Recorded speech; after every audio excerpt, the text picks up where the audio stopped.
서론에서 에베소서 어렵다고 했는데 제 개인적으로는 오늘 본문이 늘 제일 어려웠습니다. 에베소를 딱 시작하면 너무 긴 문장과 심오한 단어들이 막 줄줄이 엮어서 계속 나오니까 좀 쉽지 않았어요. 여러분 어떠신지 모르겠습니다. 칼빈이 이 본문을 가지고 한 5번쯤 설교를 했더라고요. 아주 막 길고 심오하게.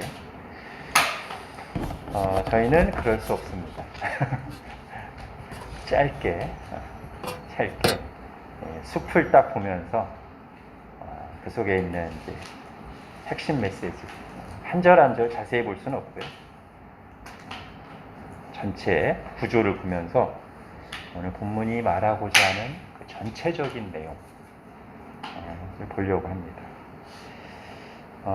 구조를 먼저 잘 보셔야 돼요. 이게 오늘 본문은 구조만 잘 봐도 전체 파악하는 게 도움이 되고, 여러분이 앞으로 에베소서 개인적으로 읽으실 때도 아마 좀 도움이 많이 되실 거예요.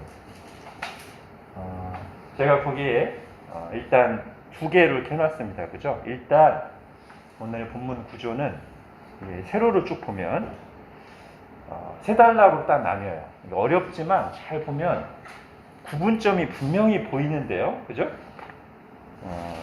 어떤 말로 똑같이 끝나죠? 6절에 보면 6절 끝부분에 보면 그의 은혜의 영광을 찬송하게 하려는 것이다. 쭉 가다 보면 이거랑 거의 똑같은 말이 나오죠. 12절에 그의 은혜의 영광에 찬송이 되게 하려 하심이라.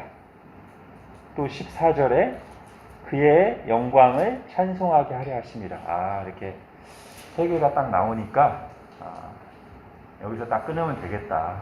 보이죠? 그죠? 그리고 또 이렇게 끊는 게 또 맞는 게 3절에 보면 이 첫 번째 단락은 주 예수 그리스도의 아버지께서, 그래서 특히 삼위일체 하나님 중에 성부 하나님이라는 걸 어느 정도 밝히고 있고요. 7절은 우리는 그리스도 안에서 그의 은혜의 풍성함을 따라 해서 전체적인 내용이 그리스도께 좀 훨씬 초점이 맞춰져 있고요. 그 다음에 3번째 단락인 13절에서는 또 약속의 성령으로 인치심을 받아라고 해서 또 명확하게 삼위일체 구조로 딱 나눠지게 되어 있어요. 그래서 3절부터 구조, 3절부터 6절, 7절부터 12절, 13, 14절로 한등문이 되고요. 여기는 성부 하나님의 예정, 성자 하나님의 구속, 성령 하나님의 인치심. 자, 이렇게 삼위일체적인 3단락으로 되어 있다. 그런데 잘 보면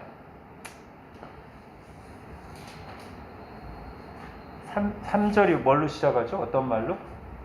찬송하리로다로 시작하잖아요.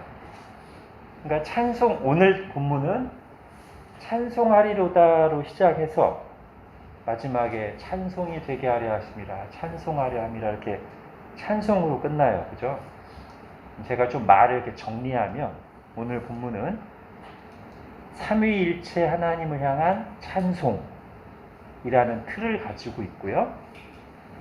그 틀 속에서 오늘 좀 성경에 보면 이 단락의 제목이 하늘에 속한 신령한 복이라고 되어 있을 거예요. 대부분. 그죠? 삼위일체 하나님을 향한 찬송이라는 틀 속에서 그 삼위일체 하나님이, 삼위 하나님이 우리에게 주신 그 풍성한 복이 뭔가, 요거를 얘기하는 본문이다. 요약이에요. 오늘 본문 요약.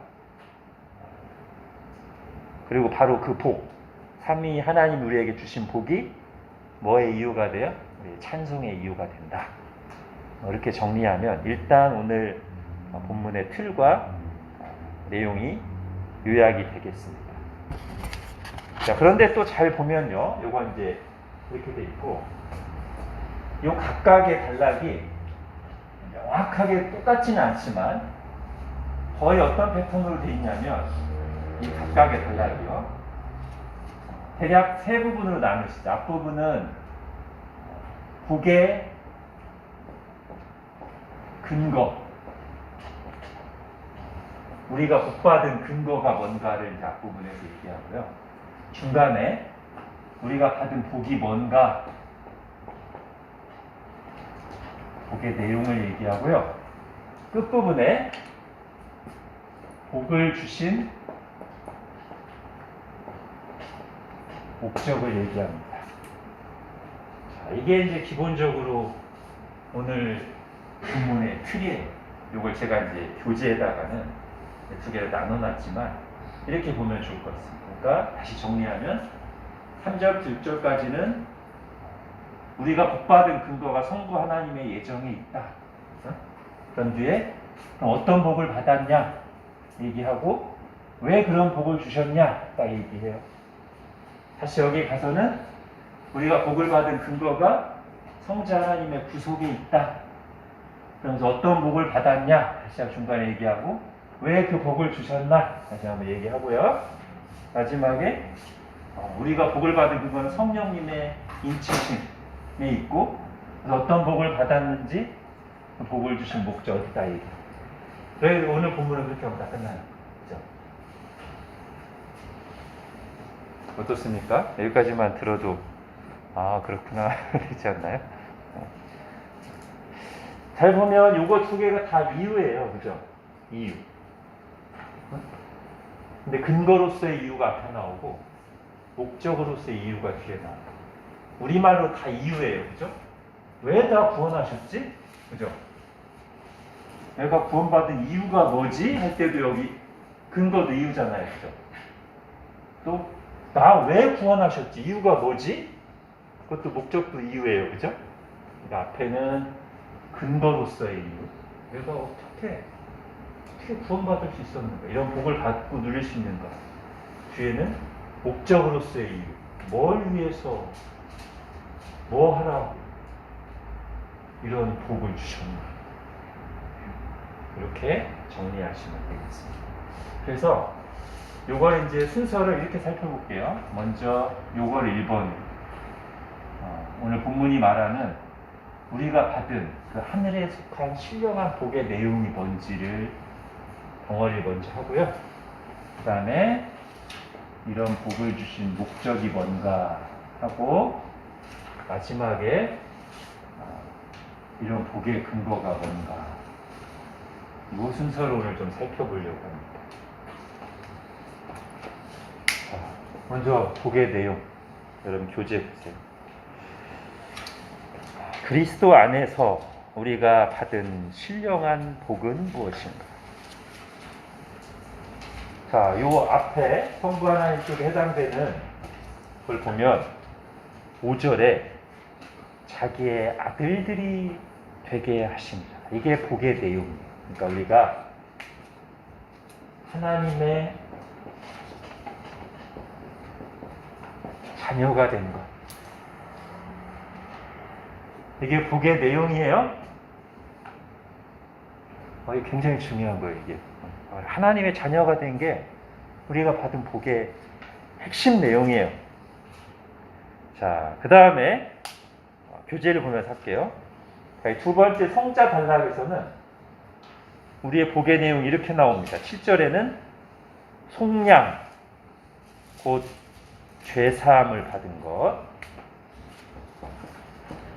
속량이라고도 하고 성경 다른 곳에서는 구속이라고도 하고요. 이걸 오늘 본문에서는 죄사함이라는 말을 썼네요. 그죠?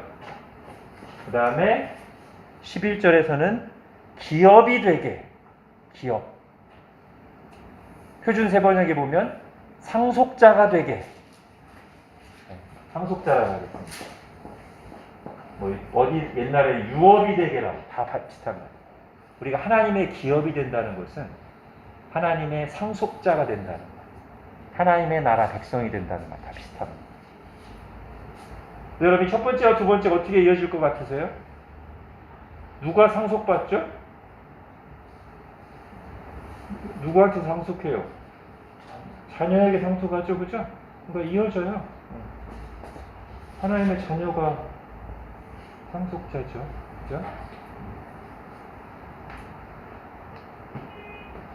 자, 세 번째, 이제 성령님 단락에서는 우리가 받은 복이 뭐냐면, 약속의 성령으로 인치심을 받았어요. 이거는 이제 성령님을 받은 걸 얘기하는데, 그게 어떤 의미가 있냐면, 무슨 마치 우리에게 도장을 찍어주는, 확실하게 하기 위해서 도장을 찍어주는 것 같다. 그죠? 인치심이 뭐예요? 도장인이잖아요. 도장 찍는 거잖아요. 그죠? 성령의 인치심. 성령님 전락이니까 좀 밑에.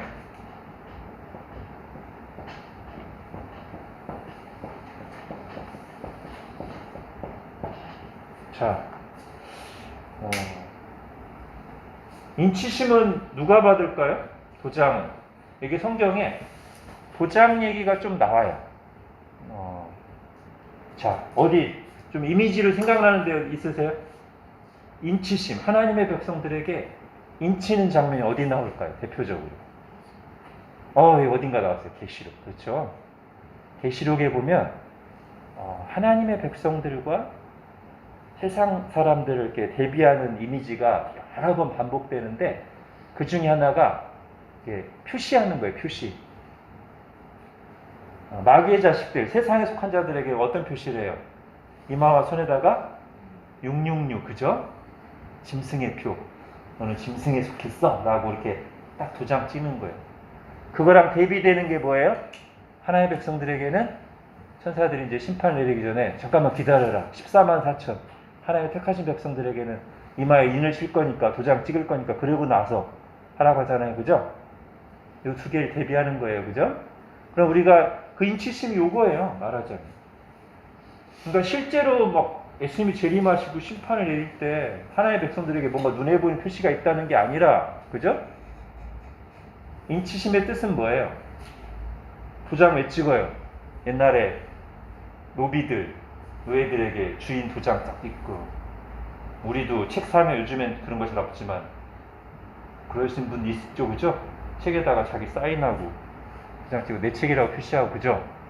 인치심이 제일 중요한 의미가 뭘까요? 소속이에요, 소속. 그거를 확실하게 표시하는 거예요, 그죠? 그럼 우리가 666에 대해서 어떻게 이해해야 돼요?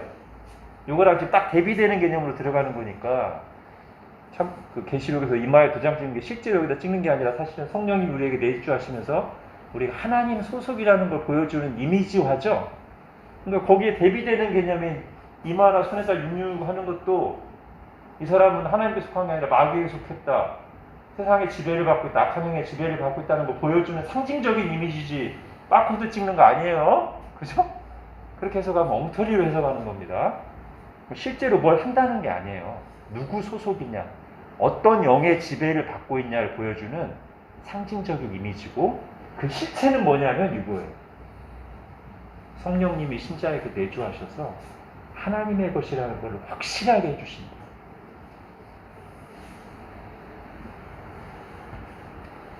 자, 이게 우리가 받은 복의 내용이래요. 요게 또 요거랑 약간 이어지는 것 같아요. 생량, 구속이 요거랑 이어질 수 있어요. 왜 그러죠? 여러분 뭐 몇 번 들으신 분이 있지만 그냥 구원이라는 거하고 구속하고 어떻게 제가 차이가 있다고 했죠? 그러니까 사실은 성경에서 말하는 구원이 구속이기 때문에 우리는 이제 같이 받아들여도 되지만, 굳이 구원이라는 말 대신에 구속 또는 속량이라는 말을 쓰는 이유가 있어요. 구원은 그냥 어떤 어려움에서 건져주는 거예요. 그죠? 그러니까 우리가 구원 받았죠. 그런데 구속이라고 하면, 또는 속량이라고 하면 거기 어떤 개념이 더 들어간다고 했어요? 예. 값을 치르고 구원하는 게 구속이에요. 우리 지금 에베소서 하는데 바울이 사도행전 20장에서 에베소 장로들을 불러서 고별 설교를 하는 거 나오죠, 그죠? 거기 보면 바울이 에베소 장로들에게 뭐라고 말하죠?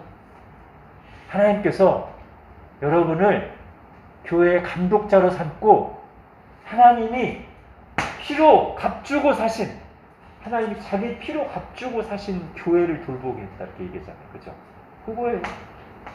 그 얘기를 지금 에베소서에서 똑같이 하고 있는 거예요. 여러분 어떤 복을 받았냐면 하나님이 성자 하나님의 피로 값주고 산. 그래서 값주고 사면서 샀잖아요. 이제 내 거잖아요. 그래서 도장을 찍는 거죠. 피로 값주고 사서 구속해서 이제 내 거야.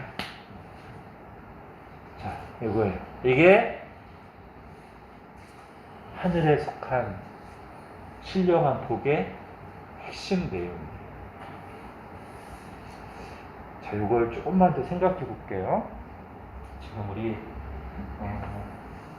3절에 이제 말하자면 이 전체를 말하는 서론격인데 3절에서 그리스도 안에서 하늘에 속한 모든 신령한 복을 우리에게 주시대 이렇게 써요. 모든 신령한 복을 주셨대요.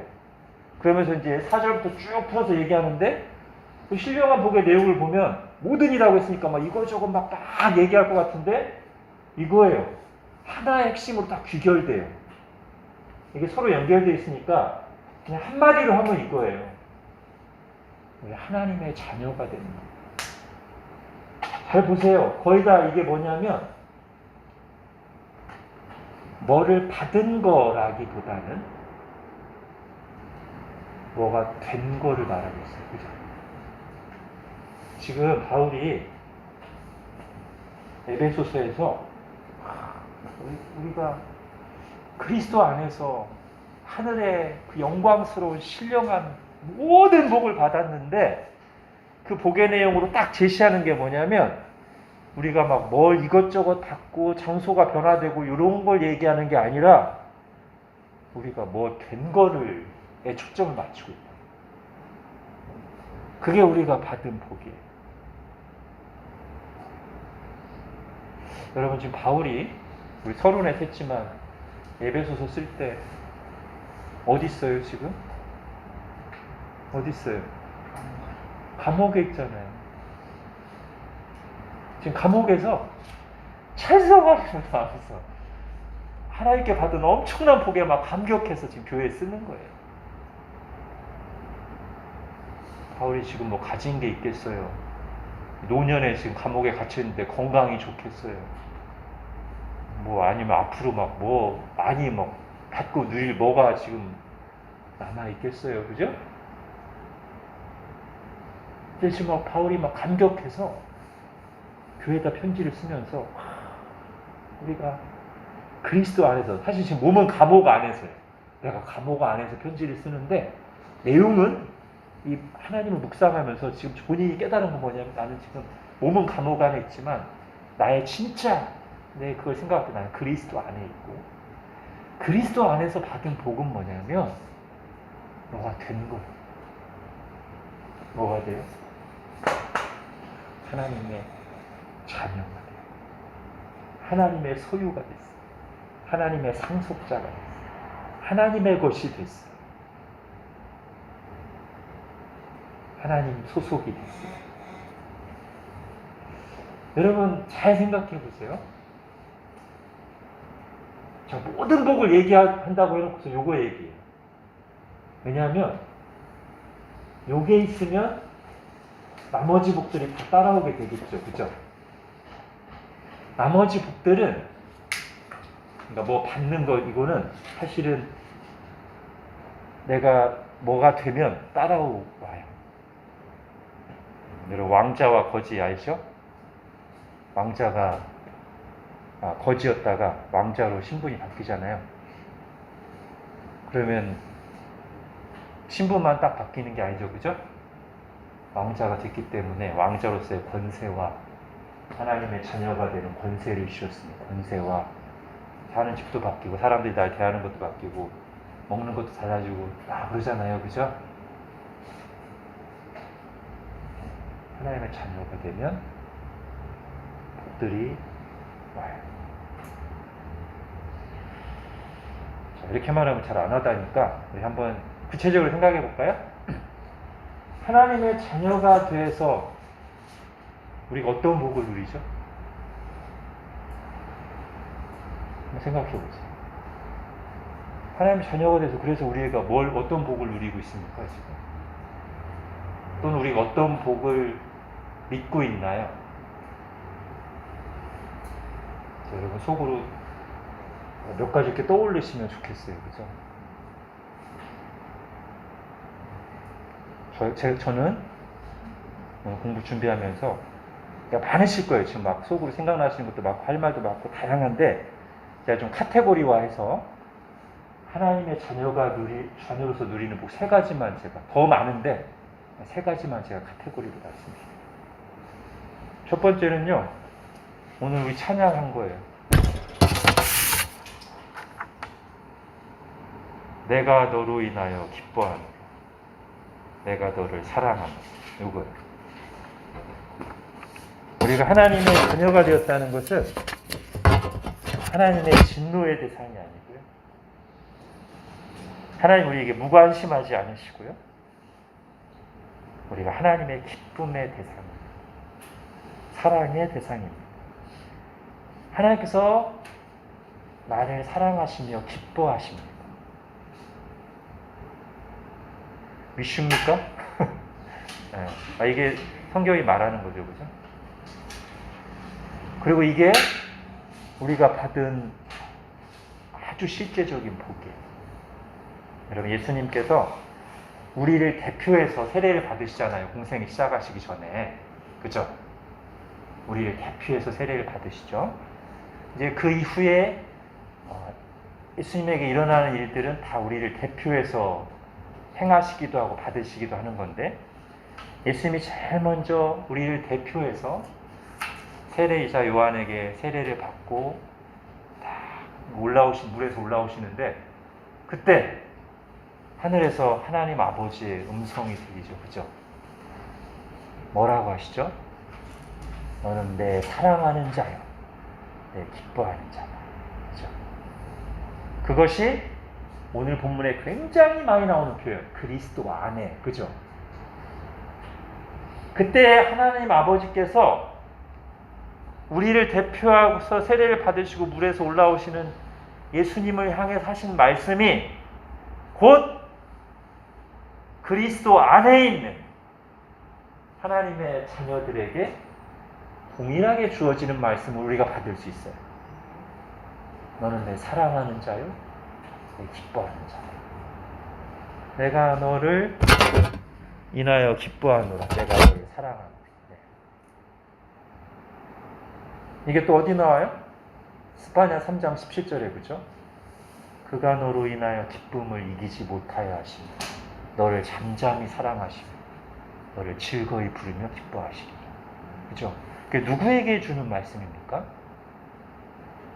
회복된 이스라엘, 그죠?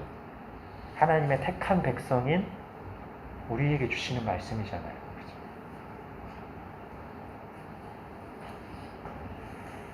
여러분 지금 되는 거 얘기하고 있는데 여러분 사실 우리가 잘 생각해보면 우리가 막 뭐 열심히 하고 막 하는 이유가 뭐냐면 존재로서 인정받기 위해서인 경우가 많아요. 그죠? 가끔 우리 방향이 좀 잘못되죠. 인정받으려고 막 하다가 잘못 소유를 추구하는 경우가 있어요. 그죠? 근데 우리가 가진 게 곧 우리 자신은 아니잖아요.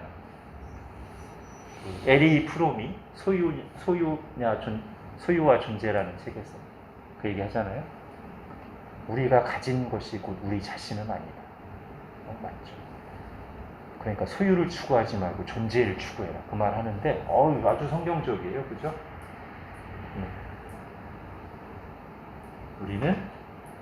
우리가 예수님을 믿고 구원받았다면, 우리는 이 존재에 있어서 최고입니다. 그죠? 네. 제가 그냥 이렇게 말할게요. 이렇게 막 사람들 얘기하다가, 사실은 나 하나님 아들이야. 오케이? 우리가 이렇게 말할 수 있는 사람들이잖아요. 사실 내가 누구냐면 나 하나님 아들이다. 하나님 딸이다. 하나님 나 얼마나 기뻐하시고 사랑하시는데 나를 위해서 예수님을 십자가에 내어주셨거든. 첫 번째, 하나님의 자녀로서 받는 것. 이거는 우리가 계속 묵상해야 돼요. 그죠?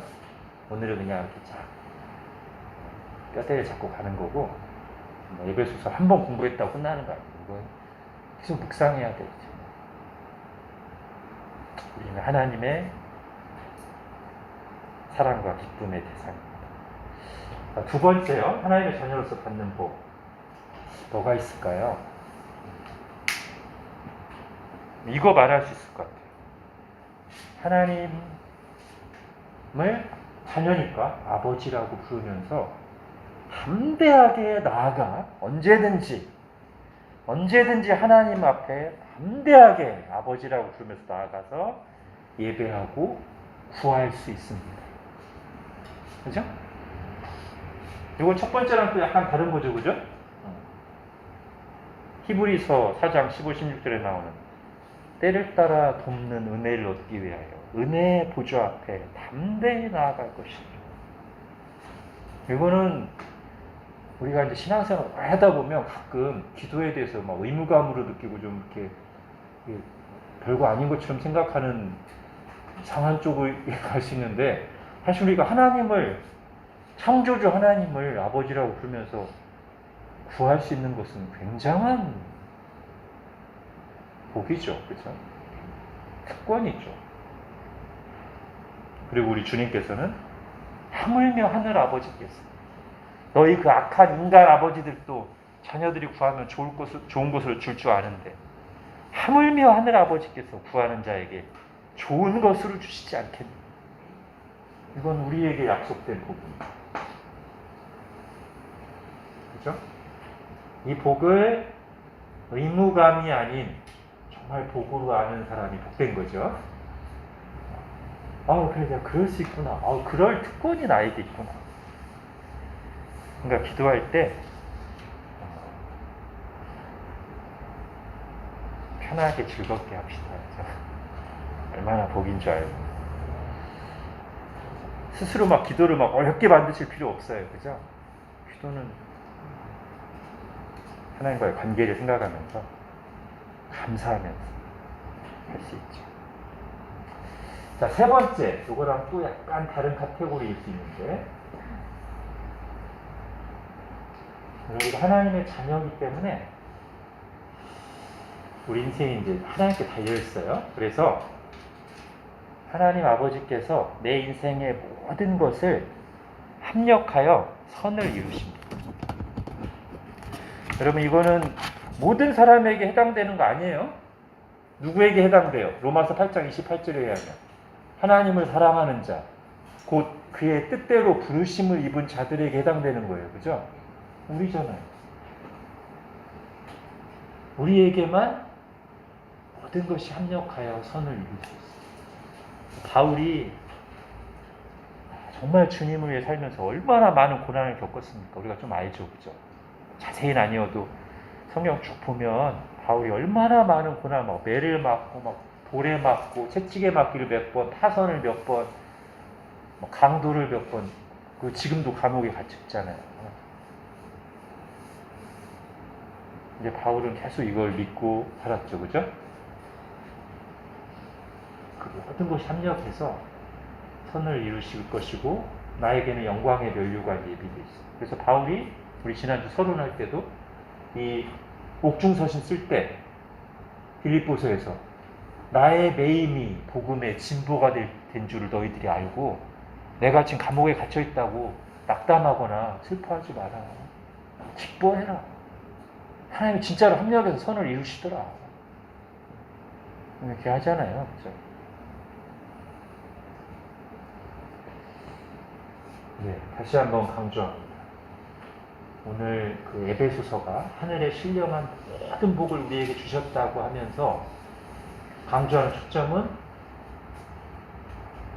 뭐가 된 거예요. 그죠? 우리의 신분의 변화, 소속의 변화, 하나님 자녀된 것. 여기서부터 우리는 제가 지금 세 가지 간단하게 말씀드렸지만 여러 가지 실제적인 복들을 우리가 열거할 수 있고요. 그죠? 실제로 우리에게 주어져 있어요. 제가 지금 이거를 강조하는 또 하나 이유가, 제가 이제 이번에 이렇게 에베소서를 계속 보고 이제 묵상하다 보면, 에베소서에서 이걸 굉장히 일관되게 강조하는 걸 느꼈어요. 즉, 복의 핵심이 되는 건데, 그래서 에베소서를 아마 이렇게 정리할 수도 있겠다 싶었어요. 신자됨, 교회됨이 얼마나 복된 것이며, 그리고 이것을 어떻게 드러내며 살 것인가를 말하는 것이 에베소서다. 이렇게 정리할 수 있겠다는 생각이 들었습니다.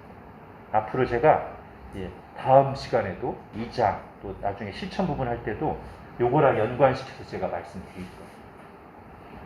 우리가 받은 이 복, 이 영광스러운 신자됨, 교회됨이 이어지는 본문들에서 계속 연결됩니다.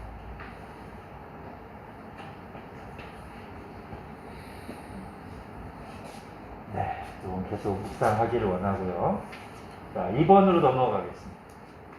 그러면 우리에게 이런 복, 하나님의 자녀들 이 복, 그래서 누리게 하신 이런 여러 복들을 주신 이유, 특히 목적으로서의 이유, 뭘 하도록, 뭘 위해서 이런 복을 주셨는가. 자, 여러분 교재 3번. 자, 6절에는 그의 은혜의 영광을 찬송하게, 14절에도 그의 영광을 찬송하게 했고요. 12절에는 좀 전에 말했던 것 같이 뭐 되는 걸로 표현을 했어요. 그거를 그의 영광의 찬송이 되게. 그럼 이렇게 해설이 가능하겠죠.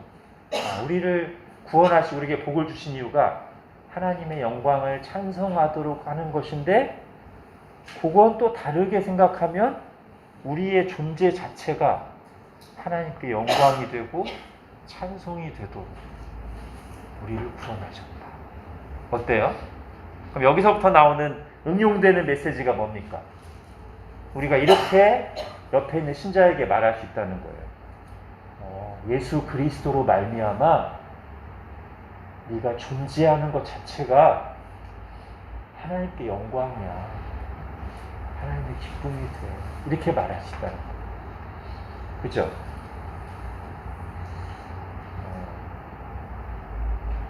저 이런 거 잘 안 하는데 좀 옆 사람에게 좀 이렇게 좀 얘기하면 어떨까요? 지금 당신이 존재하는 것 자체가 하나님께 영광과 찬송이 됩니다. 이렇게 짝을 지시면 될 것 같아요. 박성담을 저하고 하시고 아주 마음으로부터 딱 해주십시오. 지금 들은 메시지 어땠습니까?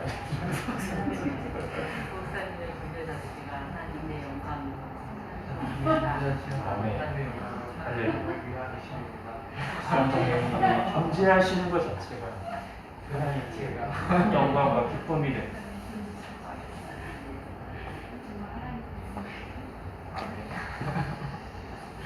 예, 우리 기왕 여기서 한번 했으니까 얼마나 감사하고도 듣기 좋은 진리입니까, 그죠? 우리 가족들에게 이런 말하면 좋을 것 같아요, 그죠?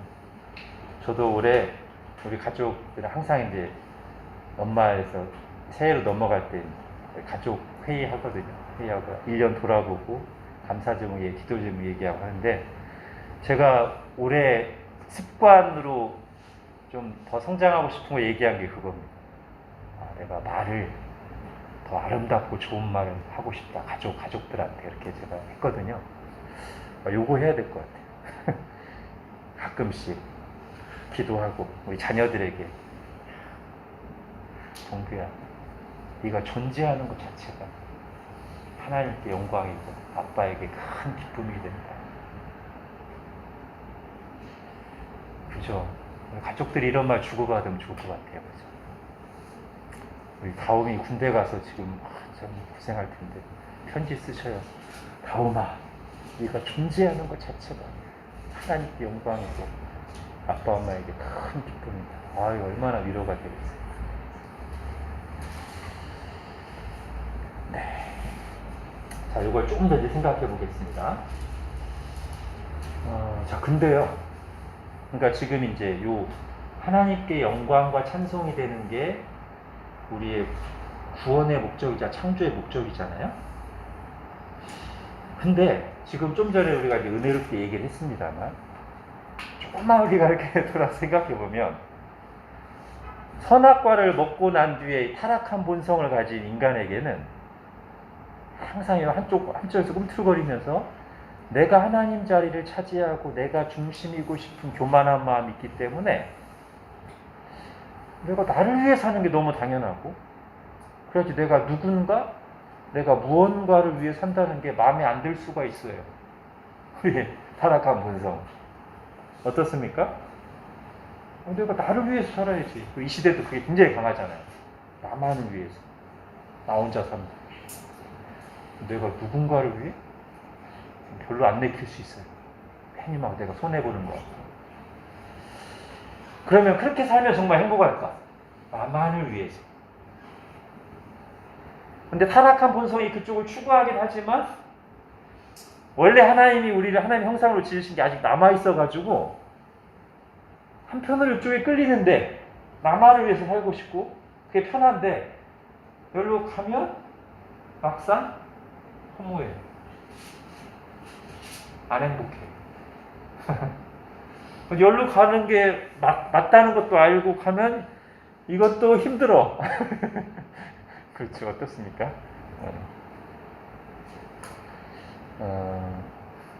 꽃들에게 희망을이라는 책을 제가 자주 인용하는데 여기서도 해당되는 거예요. 꽃들에게 희망을 보면 애벌레들이 각자 다 자기를 위해서, 그죠? 자기 중심으로 막 서로 막 다른 사람을 밟으면서 높은 곳에 오르잖아요. 그렇게 살면 행복할 것처럼 뭐가 있는 것처럼. 근데 막 그 애벌레들이 막 끝에 올라가서 봤는데 막상 아무것도 없잖아요. 그죠? 아주 성경적인 것 같아요. 자기만을 위해 살면 뭔가 있다고 생각하고 그렇게 하지만 막상 행복하지 마.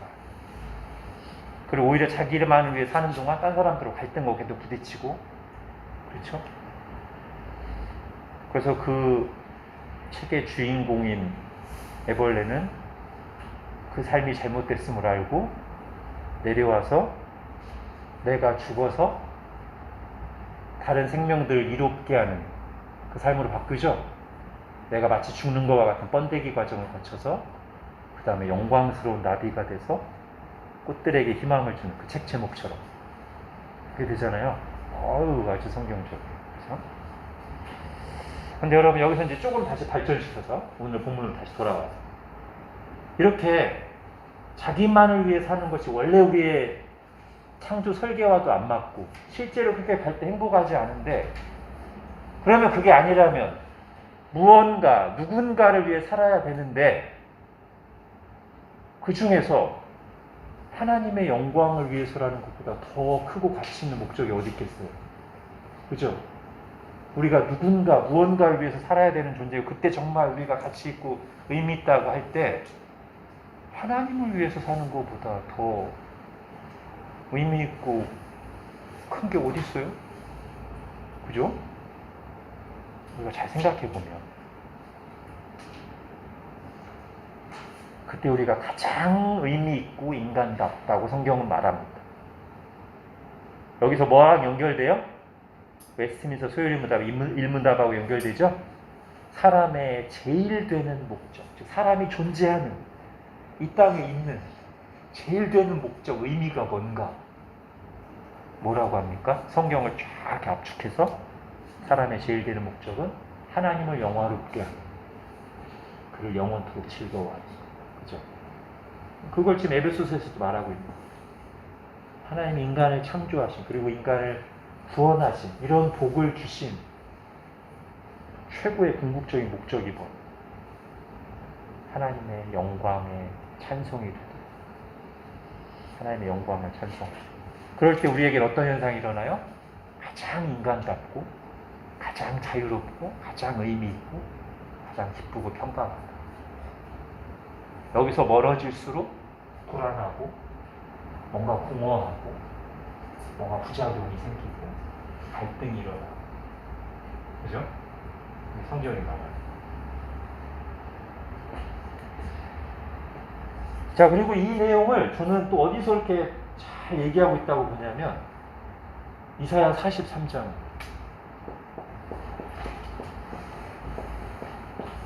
자, 이사야 43장 한번 찾아보겠습니다. 자, 지금 오늘 본문 내용이 우리가 받은 복이 뭐가 되는 것이다. 하나님의 자녀, 하나님의 것 되는 것이라고 하고, 그것의 목적이 뭐냐면 하나님의 영광을 찬송하라고 하고 있는데, 이사야 43장이 딱 그 얘기하고 있더라고요. 그죠? 이사야 43장 1절에서는 오늘 본문의 내용대로 하자면 이스라엘이 받은 복의 내용을 말하고 있습니다. 자, 이사야 43장 1절 읽겠습니다. 시작. 야곱아, 너를 창조하신 여호와께서 지금 말씀하시느니라. 이스라엘아, 너를 지으신 이가 말씀하시느니라. 너는 두려워하지 말라. 내가 너를 구속하였고 내가 너를 지명하여 불렀나니 너는 내 것이라. 예, 이게 지금 오늘 말한 복의 내용이에요. 구속해서 내 것이다. 인치심. 그래, 인치심까지. 도장 찍어서 넌 내 것이다. 그죠? 그리고서는 뒤에 가서 두 번에 걸쳐서 그 목적을 얘기하십니다. 7절 같이 읽겠습니다. 시작. 내 이름으로 불려지는 모든 자, 곧 내가 내 영광을 위하여 창조한 자를 오게 하라. 그를 내가 지었고 그를 내가 만들었느니라. 예, 여기는 이 복을 주신 목적, 너를 구속해서 내 것이라 한 목적, 내 영광을 위해서. 자, 21절에 가보십시오. 여기 다시 한번 목적을 얘기합니다. 오늘 본문하고 비슷하게 같이 읽겠습니다. 시작. 이 백성은 내가 나를 위하여 지었나니 나를 찬송하게 하려 함이니라. 어떻습니까? 저는 바울이 에베소서 1장 쓸 때 이사야 43장 묵상하고서 쓴 거 아닌가? 그 생각이 들었어요.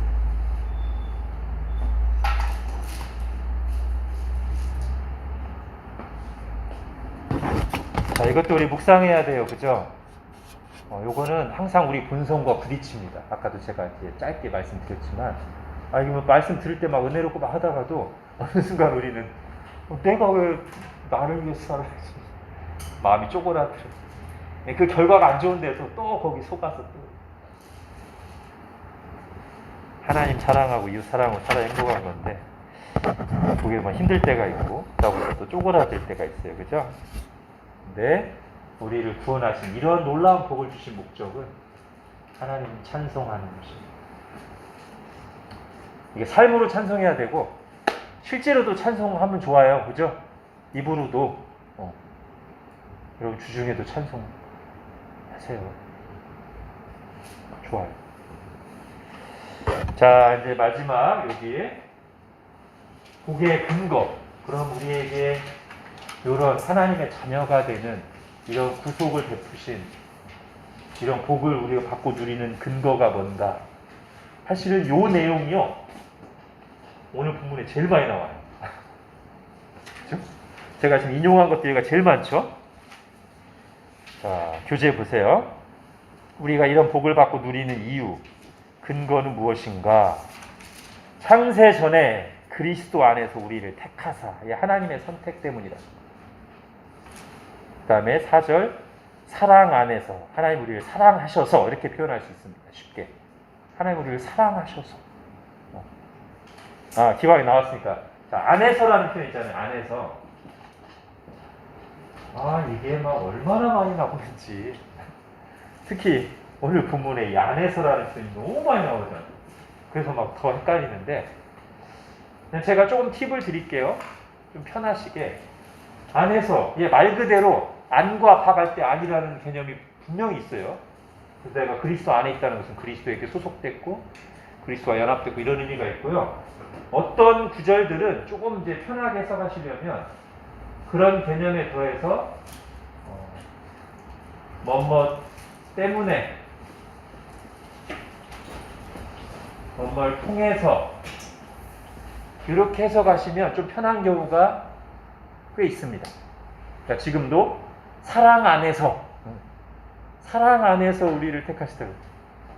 사랑 때문에, 사랑하시니까 이렇게 해석하시면 아무 무리가 없어요. 맞아요.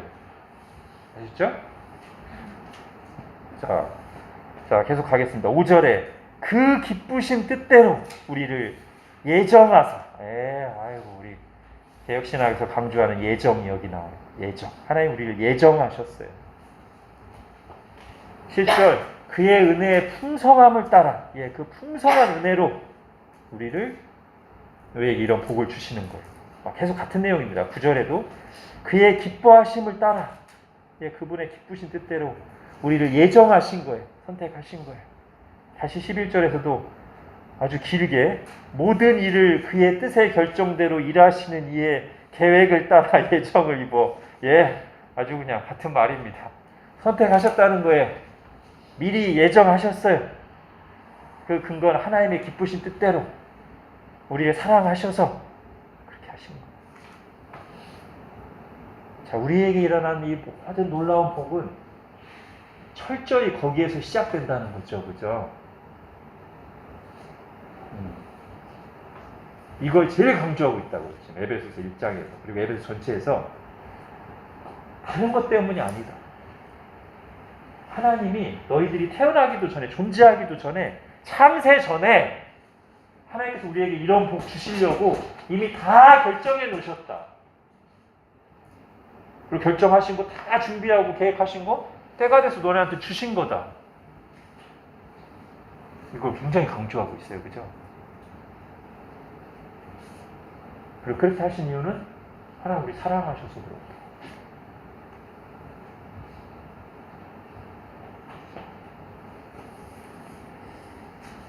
자, 그러면 제가 한번 이런 문제를 한번 해볼게요. 지금 1, 2, 3번 했는데 1번, 2번, 3번 중에 어떤 게 은혜인 것 같으세요? 어디에다가 은혜라는 말을 쓰면 적당할까요?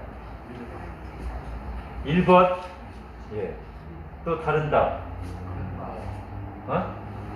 3번. 네. 아직 2번 안 나왔습니다. 자, 지금 1번하고 3번이 많이 나왔네요. 그죠? 자, 보겠습니다. 1번. 은혜죠. 그죠? 하나님의 자녀 된 거 은혜잖아요. 구속하신 거, 피로 값주고 사신 거 은혜죠. 성령님이 내주하신 거 은혜잖아요. 이제 잘 들으세요. 이제 조금 구별을 할게요. 은혜예요. 근데 이럴 때 우리가 생각하는 은혜는 뭐냐면 엄청난 선물을 받았다는 뜻에서 은혜예요. 그죠? 보통 말하는 은혜 받았다. 뭔가 이렇게 엄청난 걸 받았어요. 은혜죠. 그죠? 은혜 맞아요. 일본 은혜 맞아요.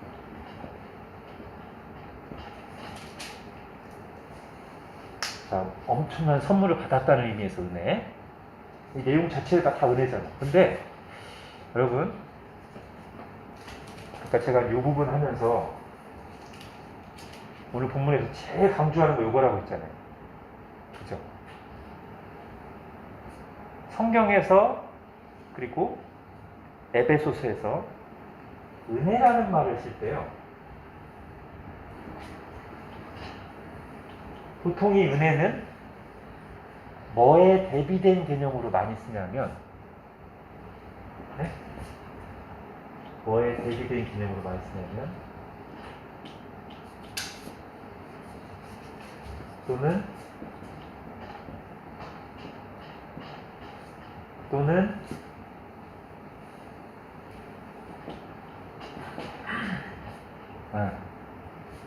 요거에 대비돼서 이게 아니라고, 니네가 뭔가를 했기 때문에 구원받은 게 아니고, 너희가 선을 쌓아서 공로를 쌓아서 받은 게 아니고, 너희의 행위로 받은 게 아니라 은혜로 받았다고. 이 개념으로 많이 써요. 그죠?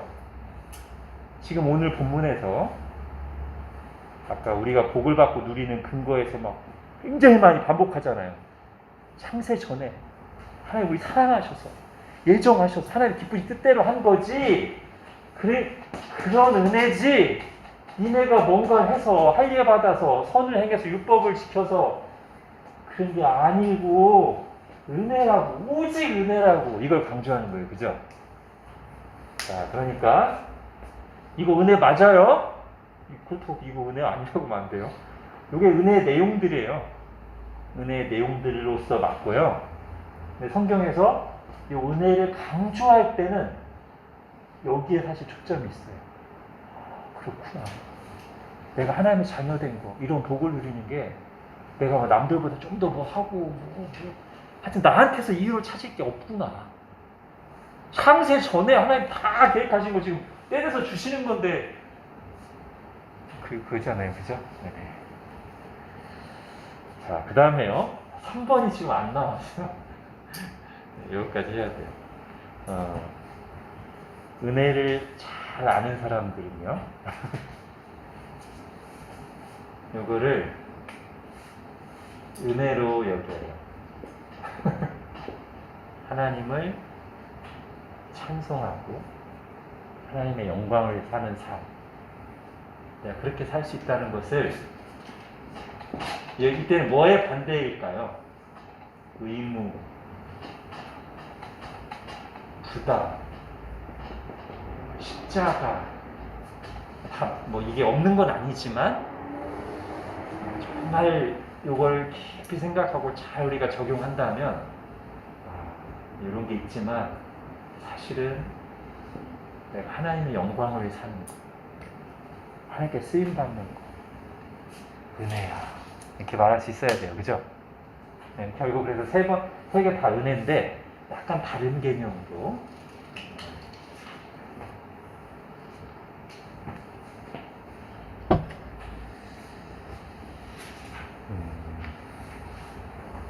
자, 일단 다 했고요. 우리 엔딩 묵상만 좀 하고 마칠까요? 오늘 제가 웬만하면 하나씩 하려고 하는데 오늘은 꼭 2개를 하고 싶었습니다. 자, 지난주에 해봐서 아시겠지만 엔딩 묵상은 오늘 배운 내용을 되도록 이렇게 적용해서 생각하시는 거예요. 한번 스스로에게 질문해 보십시오. 나는 복된 사람일까? 그냥 왜 복된 사람일까? 한번 좀 얘기를 해보시죠. 제가 오늘 이렇게 같이 나눈 내용이 좀 나왔으면 좋겠습니다. 내가 왜 복된 사람일까? 오늘 제가 초반에 여기서 굉장히 강조한 게 있는데, 내가 복된 이유, 뭐를 성취했거나 뭐를 많이 가지고 있거나 사람들이 나를 인정해주거나 그런 거와 관계없이 왜 내가 복된 사람이라고 말할 수 있어요? 소유가 아니라 존재, 그죠?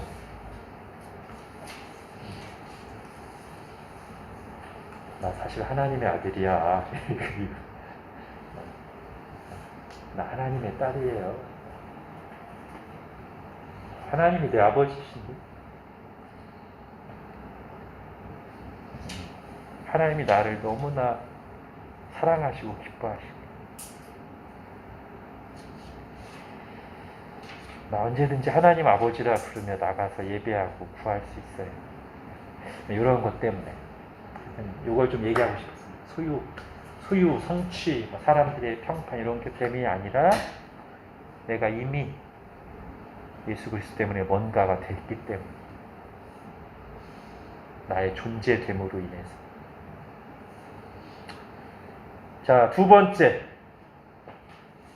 이건 한번 여러분이 답변해 주시면 좋겠습니다. 하나님이 창세전에 나를 향해 품으셨던 마음과 지금, 바로 오늘, 지금 나를 향해 가지고 계신 마음이 같을까요? 다를까요?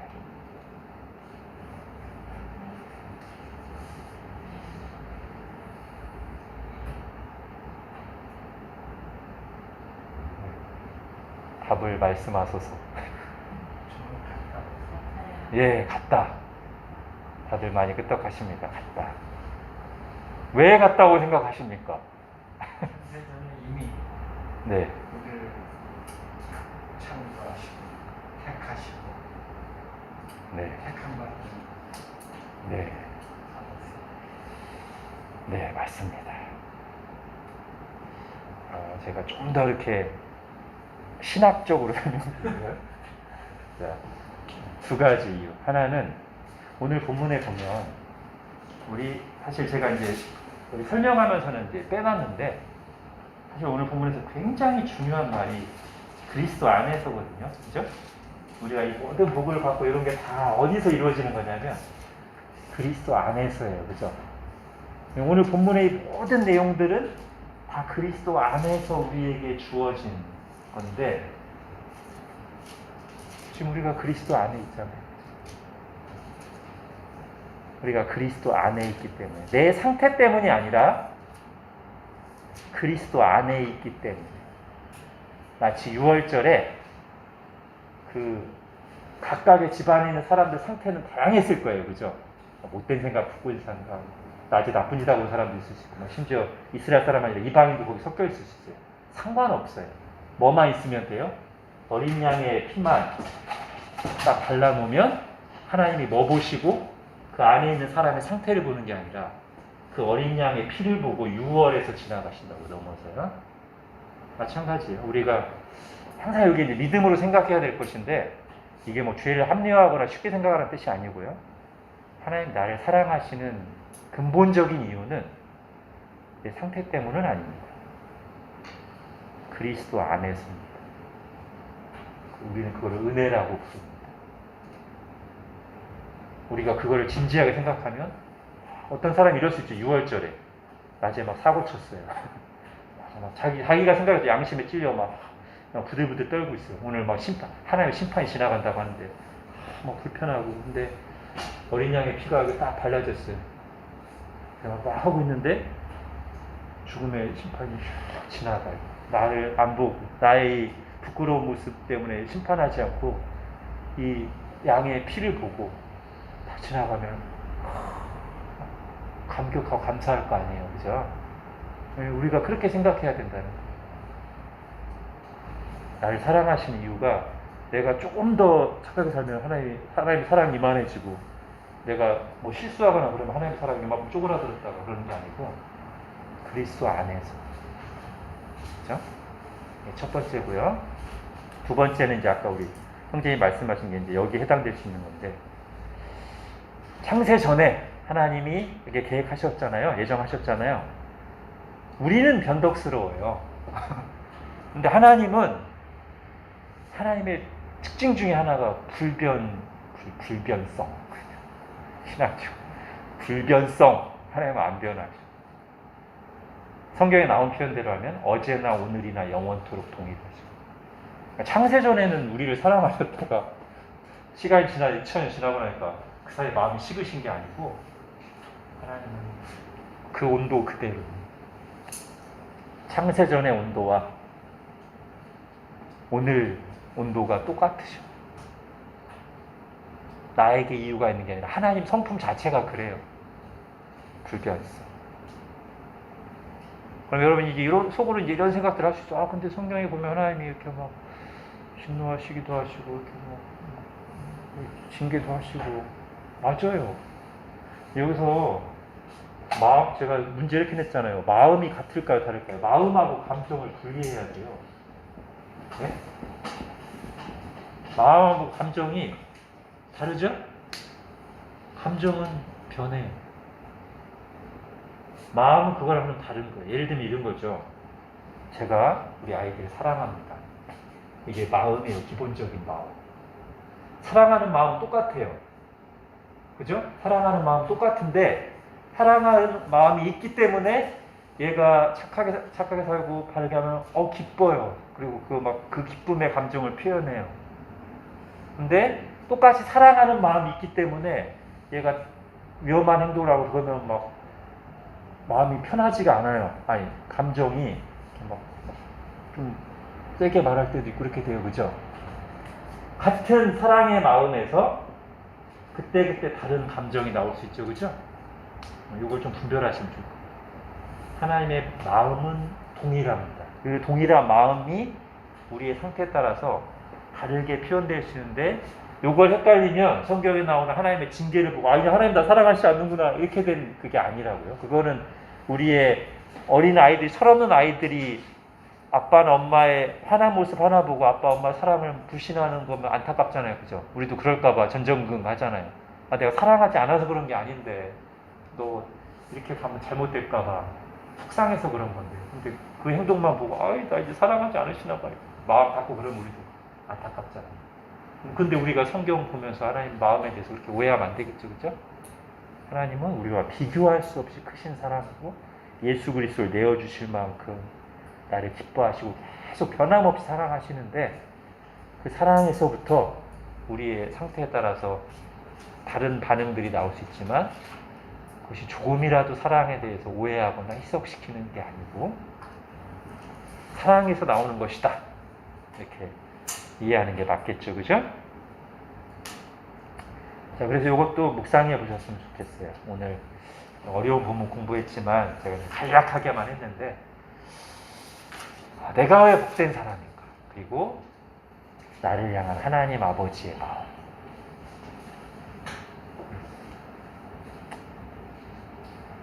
잘 묵상하시고 유익을 얻으시면 좋겠습니다. 제가 기도하고 마치도록 하겠습니다.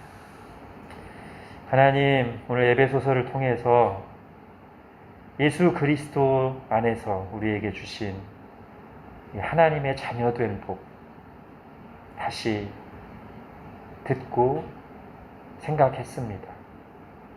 하나님, 이것이 얼마나 크고 그리고 정말로 은혜인 줄을 우리가 계속 말씀을 보고 묵상하면서 우리 영혼 깊숙한 곳까지 깨달아지고 스며들어서 정말 우리 속에서부터 바울이 그랬듯이 찬송하리로다.